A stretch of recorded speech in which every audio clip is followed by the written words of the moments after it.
कहानी की शुरुआत में हमें 2005 का समय दिखाया जाता है, जहां पर कुछ मिलिट्री ऑफिसर किसी एक्सपेरिमेंट के ऊपर चर्चा कर रहे थे। इनमें से एक ऑफिसर कहता है कि हम लोग अपने बेस्ट ऑफिसर, पायलट या सोल्जर का इस्तेमाल नहीं कर पाते क्योंकि यहाँ पर कोई जंग नहीं होती। इससे पहले या तो वो रिटायर हो जाते हैं या मारे जाते हैं और हमें ऐसे बेस्ट लोगों की बहुत जरूरत है जो वक्त आने पर दुनिया के काम आए। इसीलिए हमने एक ऐसा इन्वेंशन किया है जिसमें इंसान को स्लीपिंग चैम्बर में डालकर उसकी पूरी बॉडी को फ्रीज कर दिया जाएगा और जब हमें उस इंसान की जरूरत होगी तब उसे बाहर निकाला जाएगा और जो भी उस चैम्बर में रहेगा उसकी उम्र कभी नहीं बढ़ेगी। मगर प्रॉब्लम ये थी कि अभी तक इन्होंने किसी इंसान के ऊपर ये एक्सपेरिमेंट टेस्ट नहीं किया है और अब इन्हें एक्सपेरिमेंट करने के लिए दो लोगों की जरूरत है। एक आदमी तो इन्हें अपने ही डिपार्टमेंट से मिल जाता है जिसका नाम जॉय था। जॉय हर काम में बहुत कमजोर था और इसकी कोई फैमिली भी नहीं थी। दूसरी एक लेडी थी जिसका नाम रीटा है जो लोगों को बेवकूफ बनाने में माहिर थी। इसीलिए ऑफिसर लोगों ने इन दोनों को चुना है क्योंकि अगर कहीं इस एक्सपेरिमेंट में कुछ खराबी हुई और इनकी जान चली गई तो इन्हें कोई पूछने वाला नहीं था क्योंकि अभी ये एक्सपेरिमेंट प्राइवेट है। ऑफिसर लोग इन दोनों को एक्सपेरिमेंट वाली जगह पर ले आते हैं और इन दोनों को चैम्बर में सोने को कहते हैं। मगर तभी रीटा को डर लगने लगता है जिस पर जॉय इसे समझाता है कि डरने वाली कोई बात नहीं क्योंकि ये एक्सपेरिमेंट हमसे पहले जानवरों पर हो चुका है। इसके बाद इन्हें स्लीपिंग चैम्बर में सुला दिया जाता है और कुछ दिन बाद इस एक्सपेरिमेंट के हेड को पुलिस ड्रग के सिलसिले में पकड़ लेती है। इसके बाद इस एक्सपेरिमेंट वाली जगह को बाबा का बुलडोजर आकर तोड़ देता है। मगर अभी भी रॉय और रीटा स्लीपिंग चैम्बर में थे। धीरे धीरे वक्त बीतता है और यहाँ के लोगों का मानसिक विकास कम होने लगता है। ऐसे ही करते करते समय आता है 2505 का, जहाँ पर सभी लोग बेवकूफ होते हैं। इनके अंदर संस्कार नाम की कोई चीज नहीं होती। अब हमें जॉय और रीटा के स्लीपिंग चैम्बर दिखाए जाते हैं जो अभी कूड़े के ढेर में पड़े थे। तभी यहाँ एक कूड़ा डालने वाली गाड़ी आकर जैसे ही कूड़ा डालती है तभी इस कूड़े का ढेर नीचे की तरफ गिरने लगता है और एक चैम्बर फ्रीटो नाम के एक आदमी के घर में आ जाता है और तभी ये चैम्बर ऑटोमेटिक खुलता है जिसमें से जॉय बाहर निकलता है। ये काफी थका हुआ था क्योंकि ये 500 सालों से स्लीपिंग चैम्बर में सो रहा था। जॉय यहाँ के आदमी से पूछता है कि हमारा बेस कहाँ है, जिस पर फ्रीटो कहता है कौन सा बेस, और ये इसको अपने घर से बाहर फेंक देता है। जॉय को कुछ समझ नहीं आ रहा था कि ये आखिर यहाँ कैसे पहुंच गया। इसीलिए जॉय यहाँ के लोगों से बेस पर जाने का एड्रेस पूछता है जिस पर ये लोग इससे गाली देकर बात करने लगते हैं क्योंकि जॉय का बोलने का तरीका बहुत पुराना था और अब 2505 में सभी लोग गाली से बात करते हैं। किसी को भी इससे प्रॉब्लम नहीं थी। जॉय को लगता है कि स्लीपिंग चैम्बर में जाने से इसकी तबीयत खराब हो गई है। इसके बाद जॉय अपना चेकअप कराने हॉस्पिटल जाता है जहाँ पर बहुत गंदगी थी, जैसे कई सालों से यहाँ साफ सफाई ना हुई हो। और जब जॉय पानी पीने के लिए जाता है तब पानी की जगह किसी कंपनी का ड्रिंक निकलता है जिससे परेशान होकर यहाँ के आदमी से ये पानी मांगता है, जिस पर ये आदमी कहता है पानी जो बाथरूम में होता है। जॉय कहता है नहीं, मुझे पीने का पानी चाहिए। ये सुनकर ये आदमी हंसते हुए यहाँ से चला जाता है। इसके बाद जॉय डॉक्टर से अपनी परेशानी बताता है। डॉक्टर इसके हाथ को स्कैन करने को कहता है। तभी जॉय की नजर यहाँ रखे हुए पेपर पर पड़ती है जिसमें 2505 का समय था।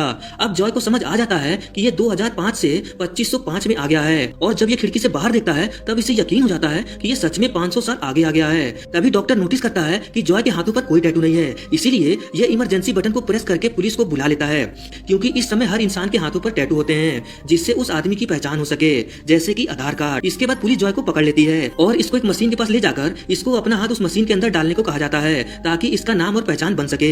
मशीन जॉय से इसको एक नंबर देकर इससे पूछता है कि ये तुम्हारा नंबर है, जिस पर जॉय कहता है नॉट श्योर। तभी मशीन को लगता है कि इसका नाम नॉट श्योर है, इसीलिए अब इसके हाथों पर नॉट श्योर का टैटू बन जाता है। इसके बाद जॉय को एक स्पेशल जगह पर ले जाया जाता है जहां पर इसका आईक्यू टेस्ट हो सके ताकि जेल में इसके आईक्यू के हिसाब से इसको काम दिया जा सके। और यहाँ पर इसे इस दुनिया का सबसे मुश्किल सवाल पूछा जाता है, जैसे मान लो तुम्हारे पास एक बाल्टी है जिसके साथ 2 गैलन है और दूसरी बाल्टी के साथ 4 गैलन है, तो अब बताओ तुम्हारे पास कितनी बाल्टी है। जिस पर जॉय बहुत ही आसानी से जवाब देता है 2। इसके बाद जॉय को जेल ले जाया जाता है मगर ये इन पुलिस वालों को बेवकूफ बनाकर भाग जाता है। दूसरी तरफ हम रीटा को देखते हैं जो अपने स्लीपिंग चैम्बर से बाहर आ गई थी और यहाँ पर भी ये लोगों को बेवकूफ बनाकर पैसे लूट रही थी। दूसरी तरफ जॉय भागकर उस आदमी के पास जाता है जिसके घर में इसको होश आया था। ये फ्रीटो से पूछता है मैं जिस वक्त से आया हूँ उस वक्त में कुछ लोग टाइम ट्रेवल मशीन बनाने वाले थे, क्या तुम उस बारे में कुछ जानते हो। जिस पर फ्रीटो कहता है हाँ बिल्कुल, टाइम ट्रेवल मशीन यहाँ पर मौजूद है। जॉय इसे उस जगह के बारे में पूछता है मगर फ्रीटो कहता है कि मैं तुम्हारी मदद क्यों करूँ, मुझे क्या फायदा होगा। जॉय इसे समझाता है कि मैं अपने समय में वापस जाकर तुम्हारे अकाउंट में बहुत सारे पैसे डाल दूंगा जिससे तुम रातों रात अमीर बन जाओगे। फ्रीटो को इसकी बात समझ में आ जाती है, इसीलिए जॉय को उस टाइम ट्रेवल मशीन के पास ले जा रहा था। तभी रास्ते में इसे रीटा मिलती है। इसके बाद ये तीनों आगे बढ़ते हैं और जैसे तैसे ये आगे बढ़ रहे थे तभी एक चौराहे पर जॉय को स्कैन कर लिया जाता है जिससे दोबारा पुलिस आकर इसे पकड़ लेती है। और इस बार जॉय को पुलिस स्टेशन नहीं ले जाया जाता बल्कि इसे व्हाइट हाउस ले जाया जाता है जहां पर इसे बताया जाता है कि तुम इस दुनिया के सबसे ज्यादा आईक्यू वाले इंसान हो। जिस सवाल का जवाब तुमने जेल में दिया था वो सवाल इस दुनिया का सबसे कठिन सवाल था। तभी यहाँ पर मिस्टर प्रेसिडेंट आते हैं जो मीडिया को बताते हैं कि अब हमें चिंता करने की कोई जरूरत नहीं क्योंकि अब हमारे पास इस दुनिया का सबसे तेज दिमाग वाला आदमी है। असल में बात ये थी कि अब इस दुनिया में बहुत कम फसल हो रही थी और ये लोग जॉय की मदद से फसलों को दोबारा तैयार करने वाले थे क्योंकि उसका दिमाग इनके हिसाब से बहुत तेज था। इसके बाद ये लोग जॉय को लेकर खेत में जाते हैं जहाँ पर फसलें नहीं उग रही थी। जॉय यहाँ पर अपनी मदद के लिए फ्रीटो और रीटा को भी बुला लेता है ताकि ये फ्रीटो की मदद से रीटा को लेकर टाइम ट्रेवल मशीन से अपनी दुनिया में भाग सके। मगर जब ये फ्रीटो का दिया हुआ नक्शा देखता है तब उसमें फ्रीटो का बेवकूफ होने का पूरा प्रमाण था। अब इन्हें खुद उस टाइम ट्रेवल मशीन को ढूंढना होगा, तभी ये दोनों यहाँ से अपनी दुनिया में जा सकते हैं।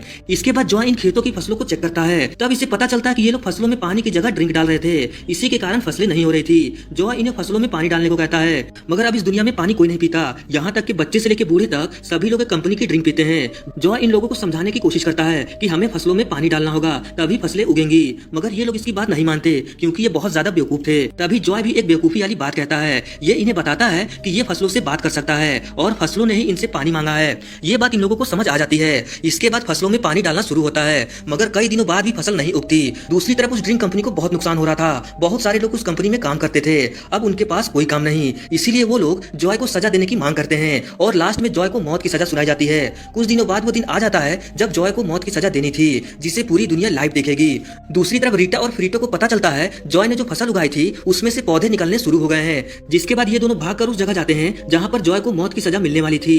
ये दोनों एक कैमरामैन को लेकर उस खेत में जाकर वहां की वीडियो को इस जगह पर लाइव चला देते हैं और जब पूरी दुनिया इन फसलों को देख रही थी तब जॉय की सजा माफ हो जाती है क्योंकि इसी की वजह से दोबारा फसलें उगना शुरू हुई हैं। इसके बाद जॉय रीटा से कहता है अब हमें टाइम ट्रेवल मशीन का इस्तेमाल करके अपने समय में चलना चाहिए, मगर रीटा इसे मना कर देती है क्योंकि इसे ये दुनिया पसंद आ गई थी। तभी यहाँ के प्रेसिडेंट जॉय को वाइस प्रेसिडेंट बनाने की घोषणा करते हैं, मगर जॉय कहता है कि मुझे यहाँ से अपनी दुनिया में जाना है, जिसे सुनकर यहाँ के लोग बहुत उदास हो जाते हैं क्योंकि इन्हें जॉय से बहुत उम्मीदें थी। ये लोग एक एक करके इस दुनिया की प्रॉब्लम जॉय को बताने लगते हैं और ये कहते हैं कि अगर तुम हमें छोड़कर चले गए तो हम कभी भी इन प्रॉब्लम से नहीं निकल पाएंगे। ये सब सुनकर जॉय बहुत इमोशनल हो जाता है और ये यहीं पर रुकने का फैसला करता है। कुछ दिन बाद इसकी और रीटा की शादी हो जाती है और अब ये अमेरिका का प्रेसिडेंट है और इसी के साथ ये फिल्म खत्म हो जाती है। अब आप सोच रहे होंगे कि आखिर उस टाइम मशीन का क्या हुआ, तो देखिए ये पूरी दुनिया बेवकूफों से भरी पड़ी है जिनका IQ बहुत कम है। तो आपको क्या लगता है ये लोग कभी टाइम ट्रेवल मशीन बना पाएंगे? बल्कि इन्होंने टाइम ट्रेवल मशीन के खिलौने बनाए थे, जो लास्ट में ये तीनों उस नकली टाइम ट्रेवल मशीन पर बैठकर पूरी दुनिया घूमते हैं। दोस्तों ये एक कॉमेडी मूवी है, इसीलिए सब चलता है। तो चलिए मिलते हैं किसी और वीडियो के साथ।